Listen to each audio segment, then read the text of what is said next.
Welcome back MCQ 2020 series. मैं doctor आलोक श्रीवास्तव और आप देख रहे हैं जीनियस कॉमर्स क्लासेस का यूट्यूब चैनल। आइए आज की सीरीज़ को शुरू करते हैं। गाइज, आज की सीरीज में जो क्वेश्चन लिया गया है वो पार्टनरशिप के last chapter dissolution of partnership firm से लिया गया है। तो आइए शुरू करते हैं उससे रिलेटेड कुछ इंपॉर्टेंट क्वेश्चंस। फर्स्ट क्वेश्चन है, in which condition a partnership firm is deemed to be dissolved। यानी कह रहा है कि इस कंडीशन में पार्टनरशिप फर्म डिजॉल्व होती है, समाप्त हो जाती है, डिसोल्यूशन होता है पार्टनरशिप फर्म का। गैस पहला ऑप्शन हमारे सामने है ऑन ए पार्टनर्स एडमिशन, जब किसी पार्टनर्स का एडमिशन होता है। On retirement of partner, on expiry of the period of the partnership, and last option है ऑन लॉस ऑफ पार्टनरशिप। तो गाइज, एडमिशन और रिटायरमेंट के कंडीशन में पार्टनरशिप फर्म का डिसोल्यूशन नहीं होता बल्कि पार्टनरशिप का डिसोल्यूशन होता है। इस बात पे ध्यान रखना है। पार्टनरशिप फर्म का डिसोल्यूशन और पार्टनरशिप का डिसोल्यूशन तो दोनों दो चीज़ें हैं। तो यहाँ हमसे पार्टनरशिप फर्म के डिसोल्यूशन के बारे में पूछा जा रहा है। तो इन दोनों कंडीशन में पार्टनरशिप फर्म का डिसोल्यूशन नहीं होता। और दूसरी चीज़ यहाँ पे लॉस ऑन इन पार्टनरशिप, जब किसी फर्म में लॉस होता किसी पार्टनरशिप फर्म में, तो ज़रूरी नहीं है कि फर्म का डिसोल्यूशन हो ही जाए। ये पार्टनर्स के ऊपर डिपेंड करता है, क्योंकि प्रॉफिट और लॉस बिजनेस का हिस्सा है। तो बच रहा है ऑप्शन सी, यानी on expiry of the period of the partnership, यानी पार्टनरशिप पीरियड का अगर एक्सपायर हो जाता है, पार्टनरशिप पीरियड किसी निश्चित पीरियड के लिए अगर पार्टनरशिप करी गई है और वो पीरियड एक्सपायर हो जाता है, समाप्त हो जाता है, तो पार्टनरशिप फर्म अपने आप डिसॉल्व हो जाती है। तो ऑप्शन नंबर सी हमारा राइट ऑप्शन होगा। इसी तरह से हम आते हैं क्वेश्चन नंबर 2 पे। क्वेश्चन नंबर 2 हमसे कह रहा है, court can make an order to dissolve the firm when. एक कोर्ट जो है किसी फर्म को डिसॉल्व करने का ऑर्डर कब देती है। ऑप्शन है हमारे पास, some partners has become fully mad, यानी कुछ पार्टनर जो है पूरी तरीके से पागल हो जाए। Partnership deed is fully followed, partnership deed को फुल्ली फॉलोड किया जा रहा है, पूरी तरह से पालन उसका किया जा रहा है, तो ये तो हो ही नहीं सकता। Continued future profit are expected, ये भी नहीं हो सकता। Firm is running legal business, अगर फर्म लीगल बिजनेस कर रही है तो कोर्ट क्यों आदेश देगा उसको समाप्त करने का, तो ये भी नहीं होगा। यानी ऑप्शन नंबर ए हमारे पास बच रहा है। यानी कि कुछ पार्टनर्स अगर पागल हो जाते हैं या कुछ पार्टनर्स उसमें से इंसॉल्वेंस दिवालिया हो जाते हैं, तो उस कंडीशन में कोर्ट जो है फर्म को डिसॉल्व करने का ऑर्डर जारी करता है। तो ऑप्शन नंबर ए हमारा राइट ऑप्शन होगा। इसी तरीके से हम आते हैं क्वेश्चन नंबर 3 की तरफ। क्वेश्चन नंबर 3 हमारा है, on dissolution of a firm, यानी एक फर्म के डिसोल्यूशन पे realisation account is debited with. Realisation account को पूछ रहा है किससे डेबिट करते हैं, है ना।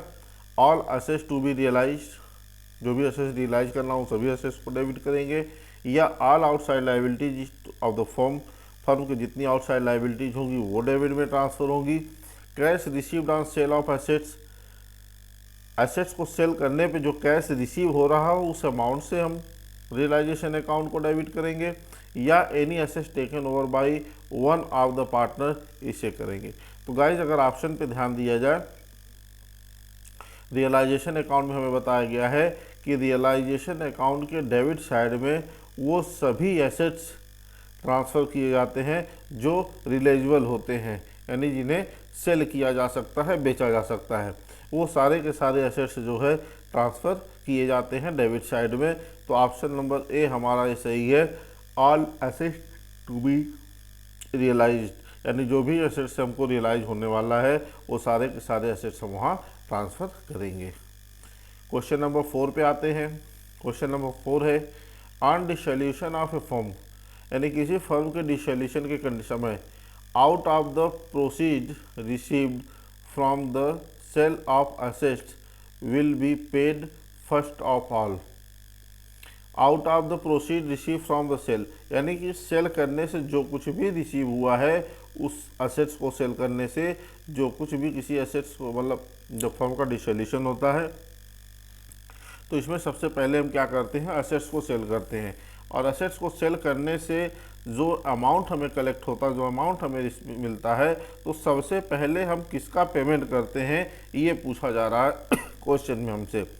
तो पार्टनर्स कैपिटल का पेमेंट करेंगे, या पार्टनर्स लोन का फर्म, जो लोन टू द फर्म, उसका पेमेंट करेंगे, पार्टनर्स के एडिशनल कैपिटल का हम पेमेंट कर देंगे, या आउटसाइड क्रेडिटर्स का पेमेंट करेंगे। तो गाइज ये पार्टनरशिप डीड में होता है कि रूल से है कि जब भी हम किसी फर्म को डिसोल्यूट करते हैं, फर्म को बंद करते हैं, फर्म का समापन होता है, तो उस कंडीशन में एसेट्स को सेल करने से जो अमाउंट रियलाइज होता है, उस अमाउंट से सबसे पहले हम आउटसाइड क्रेडिटर्स को पेमेंट करते हैं।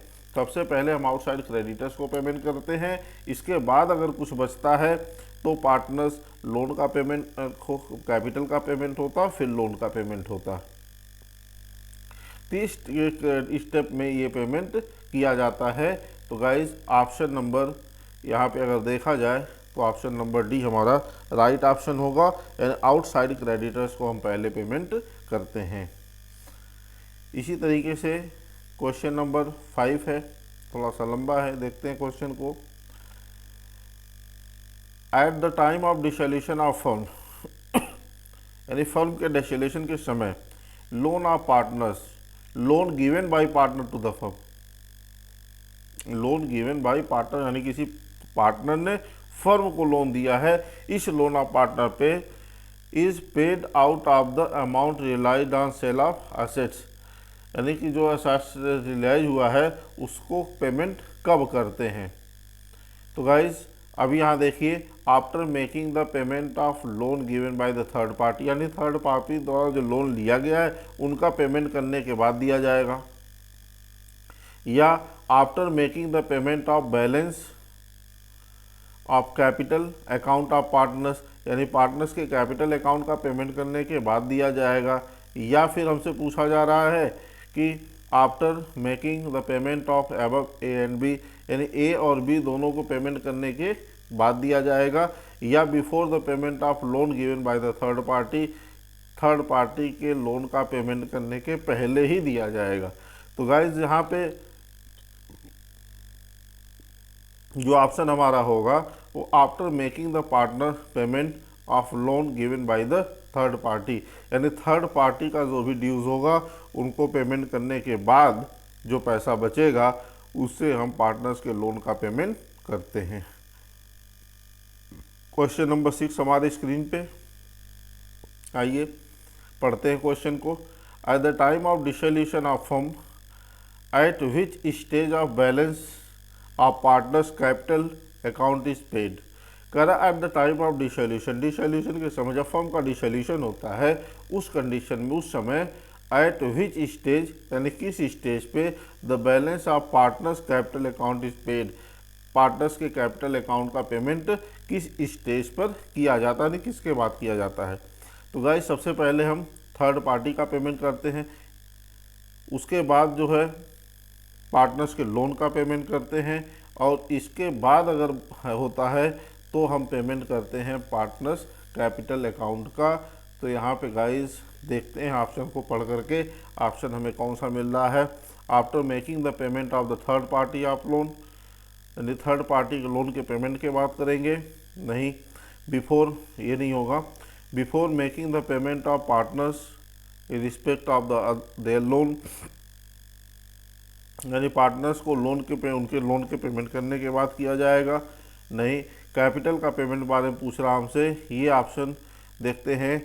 After making the payment to the third party of their loans and as well as partners loan, यानी कि कैपिटल अकाउंट का पेमेंट तब किया जाएगा जब थर्ड पार्टी के लोन का पेमेंट हो जाए और पार्टनर्स के भी लोन का पेमेंट हो जाए, यानी कि जो भी लोन है सबसे पहले थर्ड पार्टी के लोन का पेमेंट होता है जिसको हम आउटसाइड लायबिलिटीज़ कहते हैं, आउटसाइड लायबिलिटीज़ का पेमेंट होगा, उसके बाद पार्टनर्स का पेमेंट, पार्टनर्स के लोन का पेमेंट होगा, इसके बाद जो बचता है उससे पार्टनर्स कैपिटल का अकाउंट का पेमेंट किया जाता है। तो ऑप्शन नंबर सी इसमें हमारा राइट होगा। क्वेश्चन नंबर 7 पे देखते हैं। क्वेश्चन नंबर 7 पूछ रहा है कि ऑन फर्म्स डिसोल्यूशन, यानी फर्म के डिसोल्यूशन पे which one of the following account should be prepare at the last, यानी कौन सा अकाउंट सबसे लास्ट में तैयार किया जाता है। गाइज हम सब जानते हैं कि डिसोल्यूशन की कंडीशन में मोस्टली 4 अकाउंट प्रिपेयर किए जाते हैं, जिसमें सबसे पहले हम रियलाइजेशन अकाउंट बनाते हैं, फिर इसके बाद पार्टनर्स कैपिटल अकाउंट बनाते हैं, कैपिटल अकाउंट, फिर इसके बाद अगर लोन अकाउंट होता है तो लोन अकाउंट बनाते हैं, और फिर सबसे लास्ट में कैश अकाउंट बनाते हैं। तो यहाँ अगर देखा जाए तो यहाँ ऑप्शन हमें मिल रहा है सी वाला, कैश अकाउंट, यानी सबसे लास्ट में प्रिपेयर पूछ रहा है कि प्रिपेयर एट द लास्ट, सबसे लास्ट में कौन सा अकाउंट हम प्रिपेयर करते हैं। तो सबसे लास्ट में गाइज हम कैश अकाउंट का प्रिपरेशन करते हैं, क्योंकि इसमें बैलेंस शीट नहीं बनती है। बैलेंस शीट की जगह पर कैश अकाउंट बनाया जाता है, जिसमें दोनों साइड्स के अमाउंट बराबर आने पे हम ये मानते हैं कि हमारा अकाउंटिंग प्रोसेस सही है। क्वेश्चन नंबर 8 पे आते हैं। क्वेश्चन नंबर 8 हमसे कह रहा है कि in the event of dissolution of a partnership firm, partnership firm के डिसोल्यूशन के इवेंट पे द प्रोविजन फॉर डाउटफुल डेप्ट is transfer to, provision for doubtful डेप्ट कहाँ ट्रांसफ़र किया जाएगा। वो रियलाइजेशन अकाउंट में किया जाएगा, पार्टनर्स कैपिटल अकाउंट में किया जाएगा, सन्ड्री डेटर्स अकाउंट में किया जाएगा, and none of the above. तो गाइज प्रोविजन फॉर डाउटफुल डेप्ट अगर है तो उसे हम रियलाइजेशन अकाउंट में ट्रांसफ़र करते हैं। अगर ये बैलेंस शीट में डेप्टर से डिडक्ट करके दिखाया हुआ है तो ये अमाउंट हम रियलाइजेशन के क्रेडिट साइड में दिखाते हैं, या अगर केवल प्रोविजन फॉर डाउटफुल डेप्ट दिया हुआ है तो वो रियलाइजेशन के डेबिट साइड में दिखाया जाता है। मोस्टली लेस करके ही दिया रहता है तो उसको हम क्रेडिट साइड में ही दिखाते हैं, या डेप्टर से लेस करके दिखाते हैं। तो ये ऑप्शन हमारा सही होगा। फिर इसके बाद हम आते हैं क्वेश्चन नंबर 9 की तरफ। क्वेश्चन नंबर 9 हमारा स्क्रीन पर आ चुका है और बहुत ही बेहतरीन क्वेश्चंस सेलेक्ट किए गए हैं। जो भी पॉसिबिलिटी बन सकती है क्वेश्चन की, जहाँ चाह से भी क्वेश्चंस बनाए जा सकते हैं, वो सब टॉपिक को इसमें शामिल करने का प्रयास किया गया है। On dissolution, if A partners undertake to make payment of a liabilities of the firm is debited, यानी डिसोल्यूशन के समय अगर किसी पार्टनर से कह दिया कि हम किसी लाइबिलिटीज़ का पेमेंट हम करेंगे, यानी क्रेडिटर्स का पेमेंट हम कर देंगे, आउटस्टैंडिंग एक्सपेंसेस का पेमेंट हम कर देंगे, या फिर अगर कोई लाइबिलिटीज़ है, बैंक लोन वगैरह है, किसी भी तरह की लाइबिलिटीज़ है जिसका पेमेंट हम कर देंगे, किसी पार्टनर्स ने कहा है, तो वो डेबिट कहाँ किया जाएगा, ये हमसे पूछा जा रहा है कि डेबिट कहाँ किया जाएगा। तो उसको हम प्रॉफिट एंड लॉस अकाउंट में, ये तो बनता ही नहीं है, इसका मतलब ही नहीं है, रियलाइजेशन अकाउंट में, या पार्टनर्स कैपिटल अकाउंट में, या कैश अकाउंट में। 3 ऑप्शन ही हमें मिल रहे हैं जो सही हो सकते हैं। अब हमें ये देखना है कि इन तीनों में से कौन सा ऑप्शन हमारा सही है। क्योंकि लाइबिलिटीज़ के पेमेंट की बात है तो असेट्स का डिसोल्यूशन, यानी असेट्स का रियलाइज करना और लाइबिलिटीज़ के पेमेंट करने का जो प्रोसेस होता है वो हम रियलाइजेशन अकाउंट में ही दिखाते हैं। वो चाहे फर्म के द्वारा पेमेंट किया गया हो या किसी पार्टनर के द्वारा पेमेंट किया गया हो। जब भी किसी लाइबिलिटीज़ का पेमेंट किया जाएगा तो वो रियलाइजेशन अकाउंट के डेबिट में ही दिखाया जाएगा, चाहे वो पार्टनर पेमेंट करे या तो फिर फर्म पेमेंट करे। तो इस तरीके से यहाँ पे ऑप्शन नंबर बी हमारा सही होने वाला है। ऑप्शन नंबर बी पे हम टिक लगाएंगे, यही हमारा राइट ऑप्शन होगा। इसके बाद हम आ जाते हैं अपने क्वेश्चन नंबर 10 की तरफ। अनरिकॉर्डेड लाइबिलिटीज़, अब यहाँ हमसे पूछा जा रहा है कि अनरिकॉर्डेड लाइबिलिटी, यानी जो रिकॉर्ड नहीं, बैलेंस शीट में नहीं है, जो पहले से बैलेंस शीट में दिखाई नहीं गई है। When paid on dissolution of a firm, जब डिसोल्यूशन में उसको पेमेंट किया जाएगा तो वो कहाँ डेबिट किया जाएगा गाइस, ये पूछा जा रहा है हमसे। तो कोई भी लाइबिलिटीज़ हो, चाहे वो रिकॉर्डेड लाइबिलिटीज़ हो या अनरिकॉर्डेड लाइबिलिटीज़ हो, फर्म पेमेंट कर रही हो या कोई पार्टनर पेमेंट कर रहा हो तो लाइबिलिटीज़ का पेमेंट हम हमेशा रियलाइजेशन अकाउंट के डेबिट साइड में ही दिखाते हैं। तो गाइस यही ऑप्शन हमारा सही होगा, रियलाइजेशन अकाउंट के डेबिट साइड में, यानी रियलाइजेशन अकाउंट ही हमारा ऑप्शन सही होगा। रियलाइजेशन अकाउंट पे ही हम टिक लगाएंगे। इसी तरीके से हम आते हैं क्वेश्चन नंबर 11 पे। On dissolution of a partnership firm, किसी पार्टनरशिप फर्म के डिसोल्यूशन के कंडीशन में समय पे profit and loss on realisation is distributed among the partners, यानी जो रियलाइजेशन पे प्रॉफिट या लॉस होगा, चाहे प्रॉफिट होगा या लॉस होगा, उसको पार्टनर्स के बीच डिवाइड करते किस रेशियो में पूछा जा रहा है गाइज, किस रेशियो में डिवाइड करते हैं। तो यहाँ पे ऑप्शन दिया है in capital ratio, in profit sharing ratio, equally या नेन ऑफ द अबव। तो गाइज जो भी पार्टनरशिप फर्म में आपको बताया गया है कि पार्टनरशिप डीड के अकॉर्डिंग जो कुछ भी रेशियो इनका तय हुआ है उसी रेशियो में सारी चीज़ें डिस्ट्रीब्यूट करी जाती हैं। तो यहाँ पे loss, profit and loss on realisation account को डिस्ट्रीब्यूट करने की बात है, तो जो भी इनका प्रॉफिट शेयरिंग रेशियो होगा उसी प्रॉफिट शेयरिंग रेशियो पर ये अपने रिलेशन के प्रॉफिट या लॉस को डिस्ट्रीब्यूट करेंगे। तो यहाँ ये ऑप्शन हमारा बी सही है, इन प्रॉफिट शेयरिंग रेशियो, जो भी उनका प्रॉफिट शेयरिंग रेशियो होगा उसी में वो अपना डिस्ट्रीब्यूट करेंगे। क्वेश्चन नंबर 12 देखते हैं। On dissolution of a firm, ध्यान से देखते हैं क्वेश्चन को। डिसोल्यूशन के कंडीशन में सारा कंडीशन हमने बनाया है यहाँ से कि कौन कौन से क्वेश्चन कहाँ कहाँ से पुटअप किए जा सकते हैं, वो सारे कंडीशंस को इसमें शामिल करने का प्रयास किया गया है। Amount receive from sale of unrecorded assets is credited to.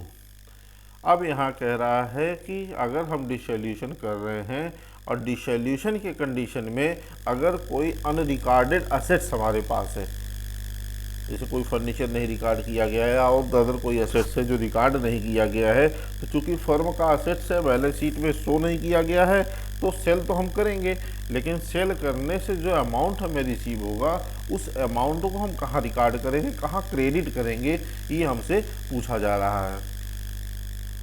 तो अभी हमने बताया कि जब डिसोल्यूशन होता है तो उस समय रिकॉर्डेड या अनरिकॉर्डेड किसी भी तरह की लाइबिलिटीज है तो उसका पेमेंट हम डेबिट साइड में दिखाते हैं, और उसी तरीके से किसी भी तरह के एसेट्स, चाहे वो रिकॉर्डेड एसेट्स हो या अनरिकॉर्डेड एसेट्स हो, किसी भी तरह के एसेट्स हैं अगर इनसे रियलाइजेशन हो रहा है, पैसा वसूल हो रहा है, इन्हें सेल किया जा रहा है, तो ये रियलाइजेशन अकाउंट के क्रेडिट में ही दिखाए जाएंगे। तो ये रियलाइजेशन अकाउंट के क्रेडिट में दिखाए जाएंगे। तो यहाँ पे ऑप्शन नंबर सी हमारा सही होगा, रियलाइजेशन अकाउंट। कैपिटल में नहीं दिखाएंगे, प्रॉफिट एंड लॉस तो बनता ही नहीं है, कैश अकाउंट में भी दिखाया जाएगा लेकिन क्रेडिट में नहीं, डेबिट में दिखाया जाएगा। हाँ, हमसे क्रेडिट पूछा जा रहा है। आते हैं इसी तरीके से क्वेश्चन नंबर 13 पे। बहुत ही कॉमन और बहुत ही प्यारा सा क्वेश्चन अक्सर पूछ देता है ये, और बच्चे कंफ्यूज होते हैं कि realisation account is a, realisation account हमारा कौन सा अकाउंट है। तो रियलाइजेशन अकाउंट को हम नॉमिनल अकाउंट मानते हैं, इसको नॉमिनल अकाउंट माना जाता है, नॉमिनल अकाउंट ही कहेंगे। कुछ लोग असेट्स और लाइबिलिटी दिखाने की वजह से इसको रियल अकाउंट मान कहते हैं, लेकिन वो ऑप्शन गलत होगा गाइज। यहाँ पे सही यही है कि रियलाइजेशन अकाउंट जो होता है वो नॉमिनल अकाउंट ही है, नॉमिनल अकाउंट पे ही हम टिक लगाएंगे, याद रखिएगा इसको आप। इसी तरीके guys question number 14, question number 14 पे हम आते हैं। In the event of dissolution of firm the partners personal assets are first used for payment of the. Partner का अगर कोई पर्सनल एसेट्स है तो उसका प्रयोग सबसे पहले किसके पेमेंट के लिए किया जाएगा, ये हमसे पूछा जा रहा है। तो फर्म्स की लाइबिलिटीज़ के लिए नहीं, none of to the personal liabilities, none of the two, any one of the two, any of the to.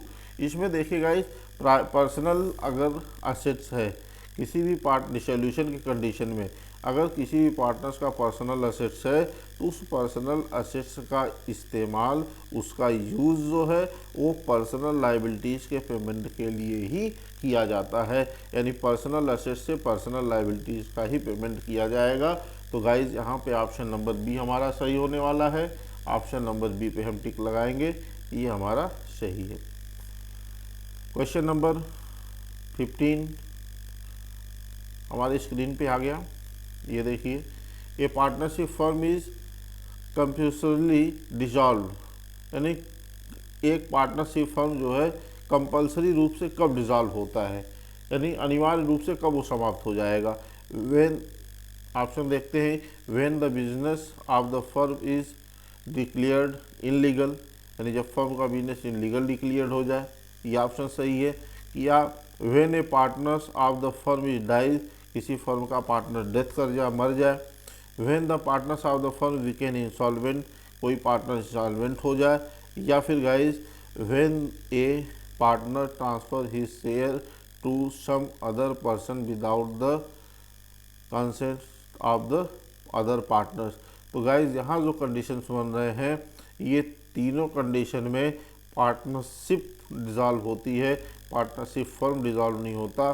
तो यहाँ पे ये जो ऑप्शन दिया हुआ है कि अगर फर्म का बिजनेस इलीगल डिक्लेयर्ड हो जाए तो उसे कंपल्सरी डिज़ॉल्व करना ही पड़ता है। अगर ये साबित कर दिया जाए कि आपका बिजनेस कंपल्सरी रूप से अनलीगल है, अनलीगल डिक्लेयर कर दिया जाए, तो आपको अपनी पार्टनरशिप फर्म को डिज़ॉल्व करना पड़ेगा, बंद करना पड़ेगा गाइस। इसके बाद आते हैं क्वेश्चन नंबर 16 पे। At the time of the firm's dissolution, balance of general reserve show in the balance sheet is credited to. At the time of dissolution पूछ रहा है, balance of general reserve show in the balance sheet, यानी balance sheet में जो general reserve दिखाया गया है उसे कहाँ क्रेडिट करेंगे। फटाफट बताते हैं। ये बहुत ही सिंपल क्वेश्चन है, न्यूमेरिकल लगाते समय हमेशा ये हर क्वेश्चन में लगभग आपको मिलता है कि अगर क्वेश्चन बैलेंस शीट में जनरल रिजर्व गिवन है तो उसको कहाँ दिखाएंगे, रियलाइजेशन अकाउंट में दिखाएंगे, नहीं, क्रेडिटर अकाउंट बनता ही नहीं है। पार्टनर्स कैपिटल अकाउंट में क्रेडिट करने की बात हो रही है तो पार्टनर्स कैपिटल अकाउंट में हम दिखाते हैं बाई जनरल रिजर्व करके। प्रॉफिट एंड लॉस अकाउंट भी इसमें नहीं बनता है। तो यही दो ऑप्शन हमको मिल रहे थे जिसमें से रियलाइजेशन में अकाउंट में जनरल रिजर्व ट्रांसफर किया ही नहीं जाता है। पार्टनर्स कैपिटल अकाउंट में जनरल रिजर्व सभी पार्टनर्स के रेशियो में, प्रॉफिट डिस्ट्रीब्यूशन रेशियो में बांट कर दिखाया जाता है। इसके बाद हम आते हैं क्वेश्चन नंबर 17 पे। On dissolution goodwill account is transfer to, dissolution के समय गुडविल अकाउंट कहाँ ट्रांसफ़र होता है। गाइस, जब भी डिसोल्यूशन की बात होती है तो डिसोल्यूशन के समय जितने भी एसेट्स होते हैं, सेलेबल, नॉन सेलेबल, जो भी बेचने लायक हैं, वो सारे के सारे एसेट्स रियलाइजेशन अकाउंट के डेबिट में ट्रांसफ़र कर लिए जाते हैं, वो चाहे टेंजिबल हो या इनटेंजिबल हो। तो गुडविल भी ट्रांसफ़र कर लिया जाता है रियलाइजेशन अकाउंट के डेबिट साइड में। इसमें ये गुडविल की वैल्यू जनरली नील मान लिया जाता है और इसमें ये नहीं है गुडविल डिस्ट्रीब्यूट किया जाएगा, कोई लेके आएगा कोई लेके जाएगा। चूँकि फर्म बंद किया जा रहा है तो फर्म की गुडविल जो होती है वो नील हो जाती है। तो ये पूछ रहा है कि कहाँ पे ट्रांसफ़र किया जाएगा गाइस।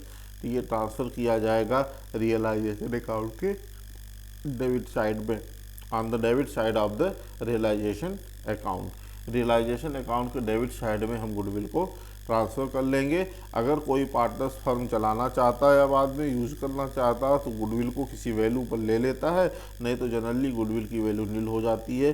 गुडविल को अंदर एसेट्स की तरह बेचा नहीं जा सकता। At the time of dissolution of the partnership firm fictitious assets are transfer to. कह रहा है कि यहाँ पे कि डिसोल्यूशन के समय फिक्टिशियस असेट्स कहाँ ट्रांसफ़र होता है। अब फिक्टिशियस असेट्स जो होता है वो कहाँ पे फिक्टिशियस असेट्स का मतलब होता है कि ऐसे असेट्स जो असेट्स न होते हुए भी बैलेंस शीट में असेट्स की तरफ दिखाए गए हैं। जैसे प्रॉफिट एंड लॉस अकाउंट का डेबिट बैलेंस है, एडवर्टाइजमेंट सस्पेंसेस अकाउंट है। इस तरह के 2 अकाउंट्स आपको मिलते हैं। ये फिक्टिशियस एसेट्स होते हैं। तो गाइस ये ट्रांसफ़र कहाँ किए जाते हैं? कैपिटल अकाउंट में ट्रांसफ़र किए जाएंगे, या रियलाइजेशन में किए जाएंगे, या कैश अकाउंट में किए जाएंगे, या पार्टनर्स लोन अकाउंट में किए जाएंगे। तो गाइस जो भी फिक्टिशियस एसेट्स होता है वो capital account of the partners यानी पार्टनर्स कैपिटल अकाउंट के डेबिट में ट्रांसफ़र करके दिखाया जाता है, जितने भी फिक्टिशियस एसेट्स होते हैं। तो गाइस यहाँ पे ऑप्शन नंबर ए हमारा सही ऑप्शन है। इसके बाद हम आते हैं अपने इस सीरीज के 19 क्वेश्चंस पे। क्वेश्चन नंबर 19 कह रहा है हमसे कि eight the time of dissolution of partnership firm, जब किसी फर्म का डिसोल्यूशन होता है तो उस कंडीशन में the balance of profit and loss account show in the asset side of the balance sheet of the firm is transfer to. वही चीज़ है, फिक्टिशियस एसेट्स कहा जाए वो भी बैलेंस शीट में असेट साइड ही होता है, या फिर डेबिट बैलेंस। यहाँ कह रहा है कि the balance of profit and loss account show in the asset side. तो असेट साइड में कौन सा बैलेंस दिखाते हैं प्रॉफिट एंड लॉस अकाउंट का? Debit balance. तो डेबिट बैलेंस अगर है तो वही चीज़ है, कहाँ ट्रांसफ़र किया जाएगा? तो रियलाइजेशन अकाउंट में ट्रांसफ़र किया जाएगा, कि कैश अकाउंट में किया जाएगा, या पार्टनर्स कैपिटल अकाउंट में किया जाएगा, या फिर लोन में। तो गाइस यहाँ पे हमें ये भी बताया कि capital account of the partners के कैपिटल अकाउंट में ट्रांसफ़र किया जाएगा, वो भी डेबिट साइड में। और इस सीरीज का गाइस ये लास्ट क्वेश्चन,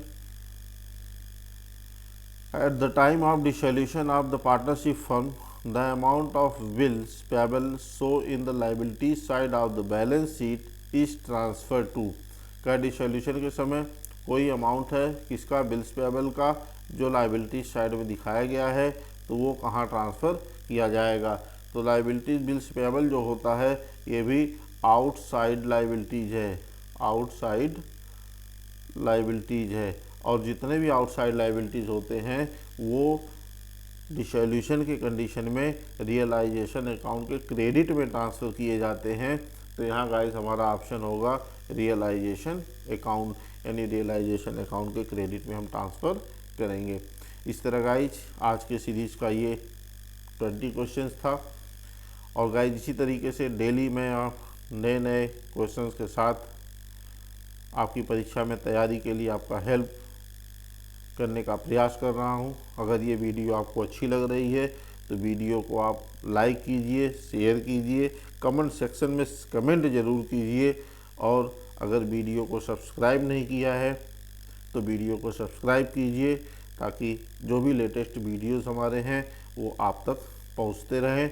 और गाइस जल्दी ही हम 1 शॉट थ्योरिकल पोर्शन लेके आ रहे हैं अकाउंट्स का, जिसमें एक ही वीडियो में पूरे के पूरे चैप्टर्स को न्यूमेरिकल सहित जनरल एंट्री, लेजर फॉर्मेट, सारी चीज़ें बिल्कुल एक साथ में बताई जाएंगी। तो उससे काफ़ी हेल्प आपको मिलेगी एग्जामिनेशन की तैयारी करने के लिए। गाइस मिलते हैं नेक्स्ट वीडियो में। Thank you.